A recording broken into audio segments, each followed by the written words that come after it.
graphic. It's a map.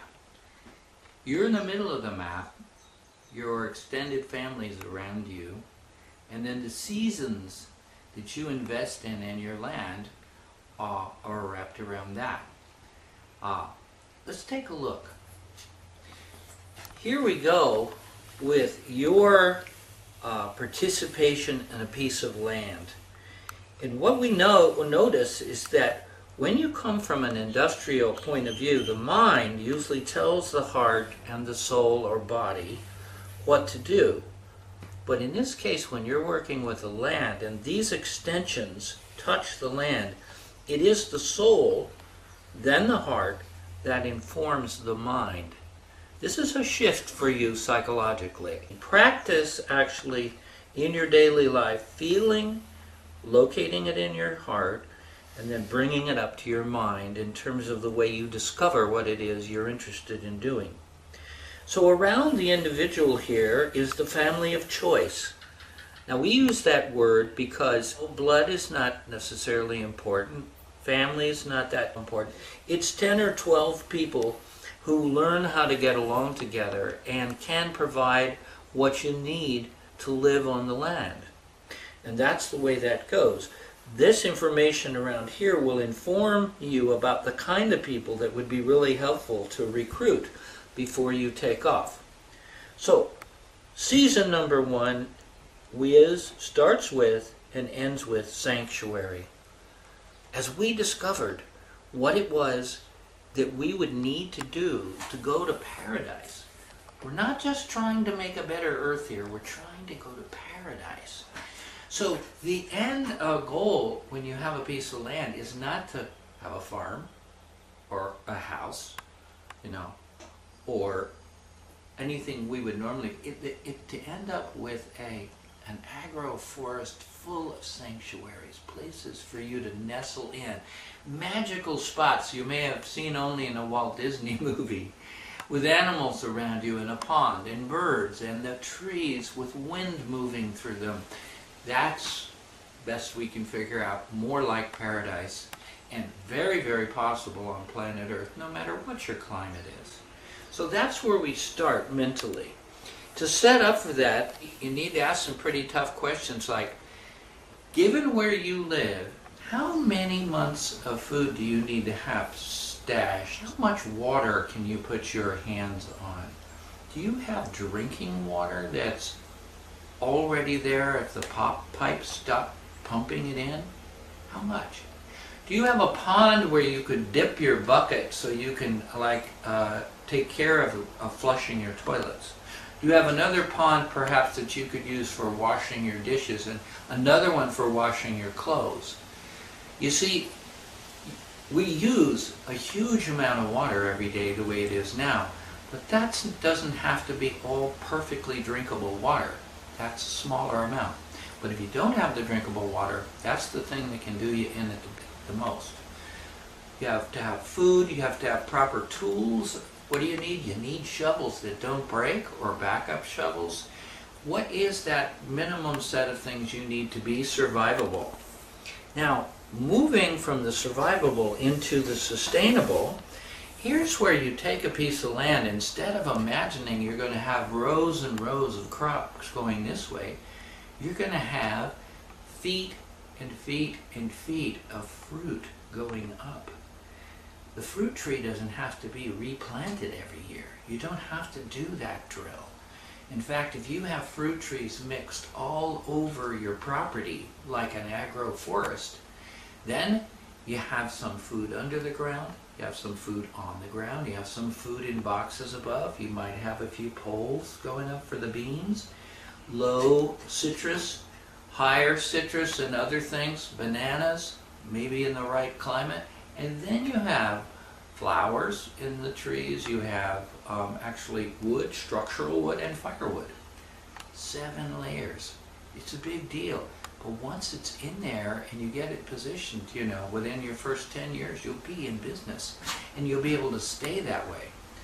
Then you can focus on what it is the land can help you do to provide things to trade, to provide things to sell, to provide things to take to Saturday market, You can, in fact, run an internet business from wherever you are. You know, there's a good way to convert the land in very specialized ways into a business if you need.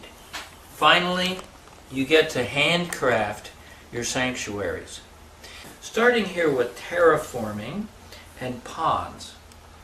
As you go on a piece of land, before the contractor tells you where to put the house and the other one tells you where to put the road, make sure you take every place that's a natural pond and make a pond from it. Terraforming is where you take the land, if it's flat, and you dig some up and you put that into smaller mounds around. The more small mounds you have, the scale you can create is like the Shire, like Hobbit land.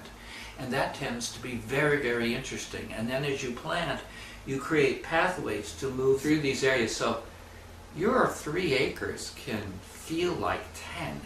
Story lanes and view plane magic.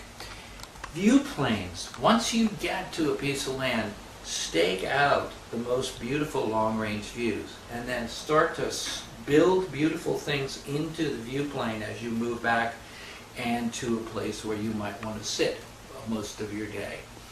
And in addition to the view plane magic, the story lanes. Every land has a story to it. What happened there in the ancients? What happened when Aboriginals lived there? What do you dream about having happen in the future? What is your paradise feel like as a story? This is important, and it'll help you choose the art that you put at the front entrance. As you put along the storybook lanes, you'll create the lanes that aim the driver or the walker into the most beautiful parts. Just versatile buildings. We have the ability to make little gypsy-style houses that are 2,000 pounds now. And when you're occupying a piece of land for the first time, you can move a couple of those around until you find exactly where the house site should be. And then you can use them for people who will come like woofers and help you cultivate during harvest season. Now we have ag forests and permaculture. I mentioned something about the 7-layer ag forest. It's prime, it's the piece of technology that's singly the most important thing. But permaculture is a way of doing the most with the least. In permaculture, if you trim a tree, you let the trimmings fall. They will then refertilize the soil. You don't use gasoline to go pick these trimmings up, put them in a car or truck, take them somewhere, unload them again, wait to be used later. Do the most with the least. Use everything for something. Always think of that before you throw something away. And here we have edible landscaping. So once the trees start moving up, all the edges underneath and around the trees, those are the places to put your garden. And you can create a harvesting pathway to go along underneath the edges of the tree, as long as you don't lose the sunlight, and work your edible landscaping like that.